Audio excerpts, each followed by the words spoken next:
The morning they tried to change my locks, there was frost on the grass, and my coffee was already cold in my hands. And this guy in a gray hoodie stood at my front steps like a delivery driver who'd taken a wrong turn, pointing at a work order and saying, "Sir, I'm just here to do the job," while the HOA president stepped out of her SUV with that calm little smile and told me, "Sign the agreement right now, or watch your own house become a lesson for the neighborhood." And I remember thinking, wow, this is really happening. Yeah, that happened. My name's Mason Reed, and I'm not some loud, confrontational guy. I'm the kind of person who pays. Early keeps, receipts, returns, shopping carts. You know what I mean? I bought a modest place in a planned community outside a mid-sized town in North Carolina called Juniper Creek because I wanted quiet. I wanted predictable. I wanted a life where the biggest surprise in my week was a busted sprinkler head or a deer eating my backyard plants, not a board of strangers trying to push me out of the home I worked years to afford. I grew up moving around rentals. Short leases, landlords who never fixed anything, unless you basically begged. So owning a home felt like finally exhaling. Like I could put a nail in the wall without asking permission. Like the ground under me was mine for once. And yes, I knew there was an HOA. I wasn't naive. But in my head, the HOA was just the people who handled the pool keys and made sure nobody parked a boat on the street for 6 months. Annoying but manageable, like a mosquito you swat and forget. Turns out Juniper Creek's HOA was less mosquito and more hornet nest. And I didn't realize it until a Tuesday night when I got a certified letter, the kind you have to sign for, like you're receiving legal trouble in an envelope.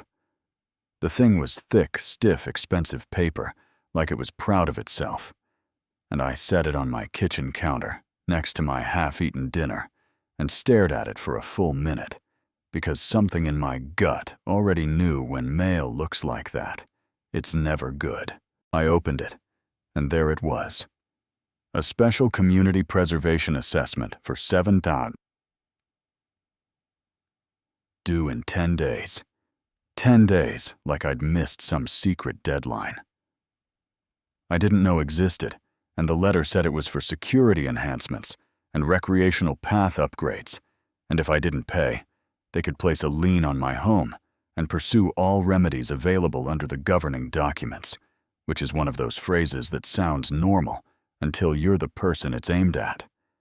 Then it sounds like a threat delivered in Times New Roman. I read it twice. Then I logged into the HOA portal, and right there was a bright red balance, like a scoreboard, and a cheerful banner that said, "Thank you for supporting Juniper Creek," which felt like getting mugged and then being asked to tip. I called the management company the next morning, and the woman who answered sounded exhausted in a way that told me I wasn't her first angry homeowner of the day. I said, "Hi. I'm trying to understand this assessment. I never saw a vote." And she sighed and said, "It was approved." "Approved by who?"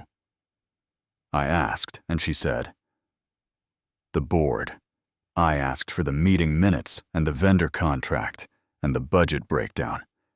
And she said those are posted. I told her they weren't, and she went quiet for a beat, then said, "Maybe your account hasn't updated yet." And I remember just staring at my phone thinking, hey, so we're doing that. We're doing the technical issue thing when I ask for proof. 2 mornings later at 6:12 a.m., someone hammered on my front door like my house was on fire, and I opened it in sweatpants. Hair doing whatever hair does when you're ambushed before sunrise, and there she was, Candace Voss, the HOA president, standing on my welcome mat like she was inspecting it. Early 40s, perfect hair, pulled back tight. Cream blazer, clipboard, hugged to her chest like a prop, and she smiled the way people smile when they already decided you're wrong. "Good morning, Mr. Reed," she said, polite, loud. And then, without even letting me fully wake up, she added, "I'm following up on your unpaid assessment." I blinked at her and said, "Ma'am, it's 6 a.m. And she didn't flinch. She just said, "We value proactive communication, like showing up at my house before dawn was some kind of community service." Then, she handed me a violation notice for $450 because my trash bin was visible from the street. My trash bin was behind a fence. I pointed at the fence. She looked at it like it offended her and said, "From certain angles it's visible." I actually laughed, not because it was funny, but because it was so absurd. It short-circuited my brain and I said, "So you woke me up before sunrise to find me for a trash can?" I can't even see. Candace's smile tightened just a little, and she said, "We enforce standards evenly. That's how we protect property values." Then I asked her calm as I could, "Can you show me the vote records for this assessment? Because I didn't receive notice, and I want to see the minutes and the contract." And her eyes flicked down to her clipboard, like she was checking off a box labeled "Difficult Homeowner." Then she looked back up and said, "Those documents are available through the portal." I told her my portal didn't have them. She leaned in slightly and lowered her voice, still sweet, still polite. But the message changed, Juniper. "Creek has rules," she said, "and we have legal counsel. If you refuse to cooperate, you will find out how expensive stubbornness can be." Then she walked back down my driveway in heels that clicked like a countdown, and I stood there holding a $450 fine, feeling that old, hot middle school feeling of being targeted by someone who enjoys it. The next week became a steady stream of petty punishment dressed up as professionalism. One violation became 3, then if 200 because my grass was above 2 inches. Even though I'd mowed 2 days earlier, $150, because my porch light bulb was too warm and didn't match the approved exterior lighting temperature, which, by the way, was news to me. I didn't know my porch light had to be emotionally neutral to satisfy the neighborhood. I tried to keep it civil. I did. I emailed, I called, I asked for records. I asked for the bylaw section that allowed a 10-day deadline on a $7,000 assessment, and every response was either vague or dismissive. The board acted within its authority. The fee is mandatory. Failure to pay will result in enforcement. Then, when I tried to log into the portal again, my access was suspended just like that, like I'd been kicked out of an online club. And when I called, the management company told me, "Your amenities access is suspended until your balance is resolved." I said, "My balance is disputed." They said, "You can dispute it after you pay." That's the moment I realized this wasn't about rules. It was about control. And control does something weird to people. It makes them bold. It makes them cruel. It makes them feel righteous while they do it. Around that time, the neighborhood Facebook group turned on me, too. And what made it worse was I hadn't even posted. I was just existing. But someone put up this long, emotional post about protecting community improvements and how one homeowner was trying to block progress. And there was a photo of the new paved walking path at Sunset Kids on scooters. Golden light, the whole Hallmark setup. And the comments came fast. "If you can't afford it, don't live here. He's probably an investor." People like that ruin neighborhoods. And I sat on my couch reading strangers talk about me like I was a cartoon villain. And I felt my stomach drop because the truth didn't matter to them. The story mattered. and Candace was writing the story. I didn't even fully understand what the assessment was paying for until I walked the neighborhood one evening and saw it with my own eyes. That brand new path along the edge of the community. Little solar lights, fresh mulch beds, everything neat and glossy like it belonged in a brochure. It looked nice, I'll give them that, but when I followed it far enough, I realized it ran right up against the back corner of my property, and not in a casual way. In a someone planned this with a ruler way. And beyond the path were stakes and spray paint marks that looked like the start of more work. And suddenly, the assessment made sense, not as a fee, but as a project, and not as a project, but as leverage, because that path was being built, like the HOA had a claim to land that wasn't theirs, and the way Candace kept talking about community welfare and property values started to sound less like mission statements and more like cover. Then the situation went from infuriating to genuinely scary. I came home one day and found a thick notice taped to my door in a bright red sleeve. Notice of intent to lien. And it listed my assessment, late fees violations, and a total that had ballooned to over 10 grand in what felt like minutes. Like the HOA had a slot machine in the back office that only landed on my name, and the notice said if I didn't pay immediately, they could record a lien and begin foreclosure proceedings. Foreclosure. Over what a path and a power trip. I remember rereading that word because it didn't fit with my life. It didn't fit with the way I lived. I wasn't behind on my mortgage. I wasn't irresponsible. I'd been trying to ask basic questions, and the punishment for asking questions was the threat of losing my home. That night, my car got keyed a deep scratch down the driver's side, long and deliberate, and I stood in my driveway under the streetlight, staring at it, with my hands shaking. Not just from anger, from that sick realization that someone had decided I deserved consequences, not because I did something wrong, but because I didn't obey fast enough. I pulled my doorbell camera footage and saw a blurry figure pass by around 11:38 p.m. No clear face, just movement and shadow, and my brain did that awful thing where it tries to recognize someone from a silhouette because you don't want to believe your neighbors are capable of that. That was when my stay polite era ended, not with some dramatic speech, just with a quiet, tired decision. I wasn't going to let a committee with clipboards bully me out of the first home I'd ever truly owned. I called a property attorney the next morning and left a voicemail that probably sounded more controlled than I felt. Her name was Marissa Klein, and when I sat in her office, I dumped every document on her desk, like I was emptying my pockets after a storm.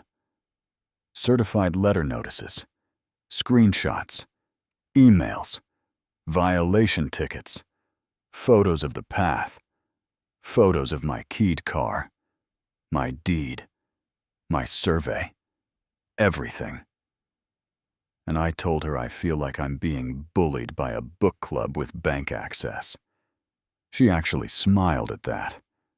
Then she leaned back and said, "Okay, here's what we're going to do. HOA bullies hate paper trails. And you? Mason, you keep receipts." She explained that HOAs can assess fees, yes, but there are procedures, notice requirements, voting thresholds, documentation, and foreclosure is not a toy. They get to swing around because a homeowner asked for transparency. She drafted a formal records request and dispute letter that same day, certified mail return receipt. The kind of letter that politely says we're not playing games anymore. She also had me start a daily log dates. Times, names. What was said, who witnessed it. Because in court details matter, and bullies hate details because details are where the lies crack. We also sent a cease and desist about harassment, including the vandalism. And that felt strange. I'm not a lawsuit guy.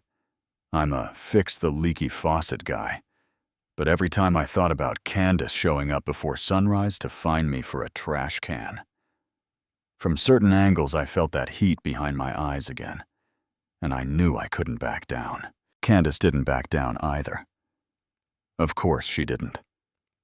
3 days after our letter went out, the HOA's attorney emailed Marissa a response that was equal parts smug and vague, claiming the board had full authority, claiming the assessment was valid, claiming my refusal to comply was harming community welfare, and if I continued to defame the association, they'd pursue damages. It even tossed in a dollar amount like a dare, and Marissa forwarded it to me with one line. "Perfect." I said, "Perfect, that looks like a threat." She replied, "Threats without documents are weakness wearing a suit." Meanwhile, the neighborhood group got worse. People suggested a protest near my house. People talked about calling the news. And for a moment, I'll admit it, I considered paying just to make it stop, because constant stress wears you down. It makes you crave peace more than justice. But then I looked at the numbers again, the 10-day deadline, the way they refused to show minutes, the way my portal access got suspended the second I asked for proof. And I thought, if I pay quietly now, what's next today? It's a special assessment tomorrow. It's a special enforcement action next year. They're claiming that strip of land behind my yard has always been community space, because that's how people steal things in daylight. They normalize it until you feel crazy for noticing. The twist. The real twist didn't come from me finding some magic document in a drawer. It came from inside the HOA itself. One Friday night, I got an email from an address I didn't recognize. Subject line, "Please don't reply through the HOA portal," and the message was short, "I'm on the board." I have copies of original meeting notes. What you were billed for was never approved the way they're saying. If you want the truth, meet me in public. No big explanation, just a phone number. I forwarded it to Marissa, and she called me within 10 minutes. "Do not meet anyone alone," she said, "but yes, this could be the crack." We picked a busy coffee shop near a grocery store, the least dramatic spy meeting imaginable, which was exactly the point, and the next afternoon, a woman walked in. Jeans, simple jacket. Hair in a messy ponytail, eyes scanning the room like she was afraid of being seen. She introduced herself as Tessa Nguyen, secretary, and she didn't look like a villain. She looked like someone who volunteers because she thinks it matters and now regrets it. She sat across from me, wrapped both hands around her cup like she needed it for courage, and said, "I don't even know if I'm doing the right thing, but I can't pretend anymore." Then she slid a folder across the table. Inside were meeting minutes draft versions and filed versions side by side. And I felt my pulse spike because the differences weren't minor. The draft minutes. The ones she wrote showed board members questioning the assessment amount, questioning notice, questioning whether homeowners needed a vote, and the filed version magically turned those concerns into unanimous support. It even added sentences that sounded like Candace's voice, polished and commanding like a press release. Tessa pointed to a line and said, "I didn't write that, she did." I stared at the paper and felt this strange mix of relief and disgust, because there it was. Proof not just that the HOA was wrong, but that they knew they were wrong and covered it. Tessa swallowed hard and said, "She's been rewriting things for months. She calls it cleaning up language. It's not. It's changing history." She showed me email chains where Candace pushed the PATH project forward before approval, saying they could handle paperwork later, like property rights were just a form you file when it's convenient.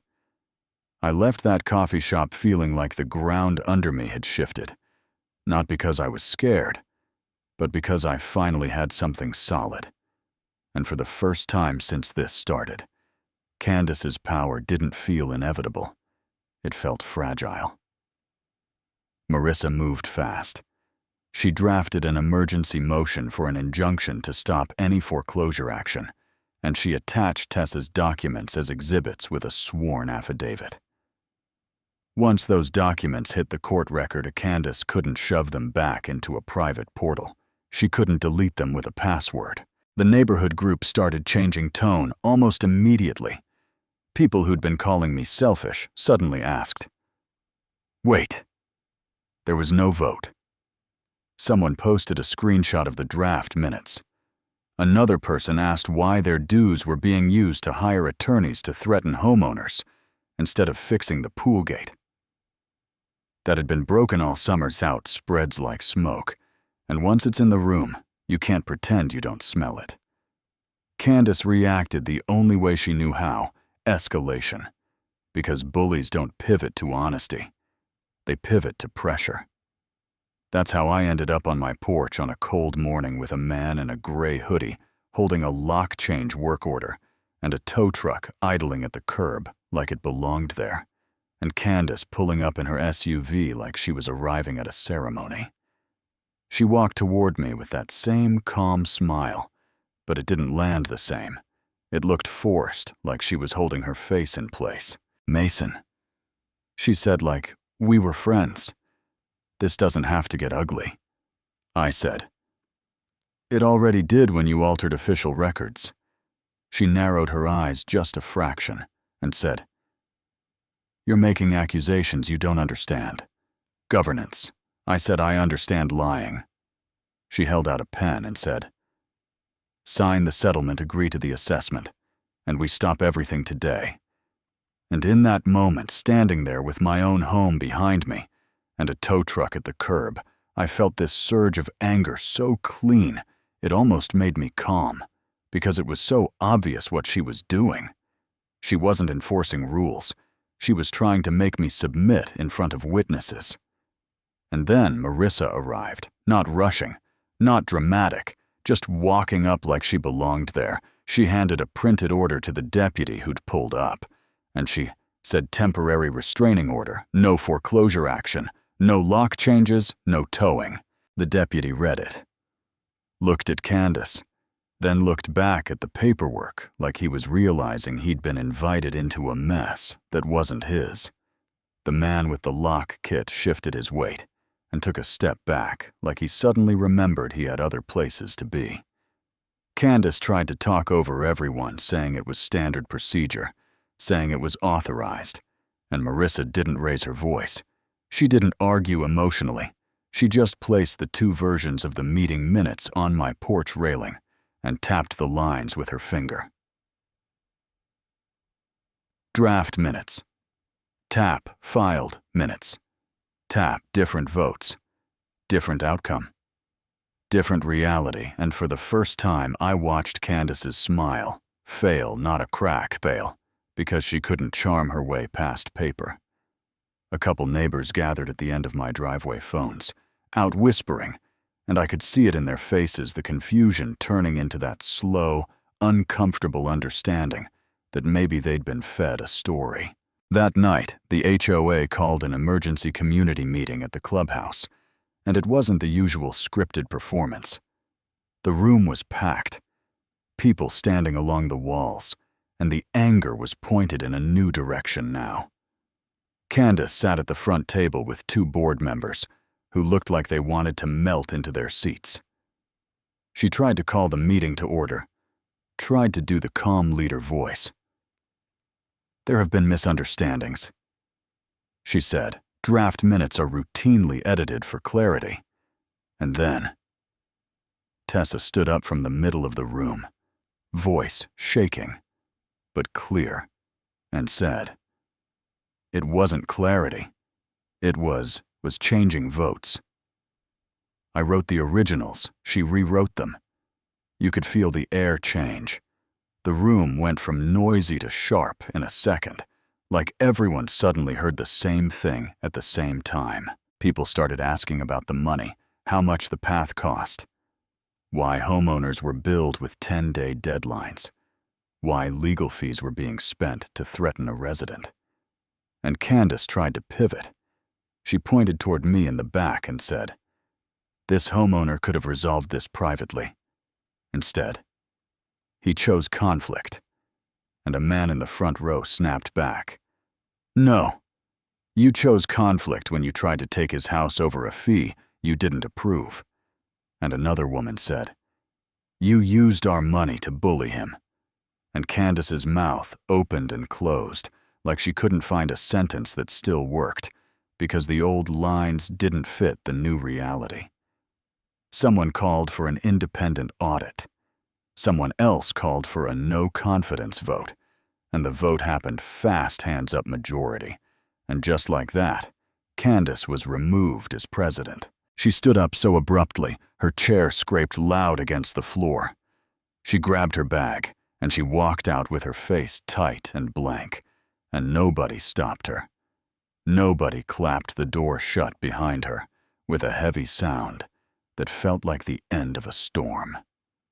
The next morning, the HOA's attorney emailed Marissa asking to discuss resolution, which is lawyer language for, "We want out before discovery makes this uglier," and the enforcement actions tied to that assessment were suspended.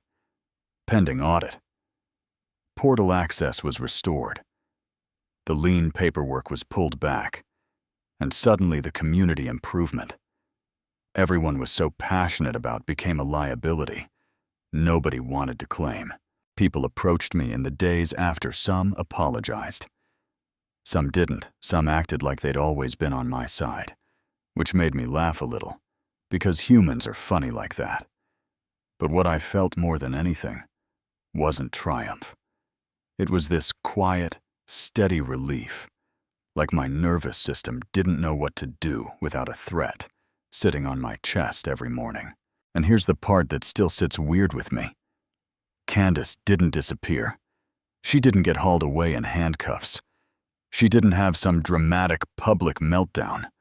She just walked out of that meeting and kept living her life. And 2 weeks later, I saw her at the grocery store, laughing in the produce aisle, like nothing happened. And I started hearing rumors she was telling people she was unfairly targeted, that she was silenced, that she was only protecting property values. And I thought that's the problem right there.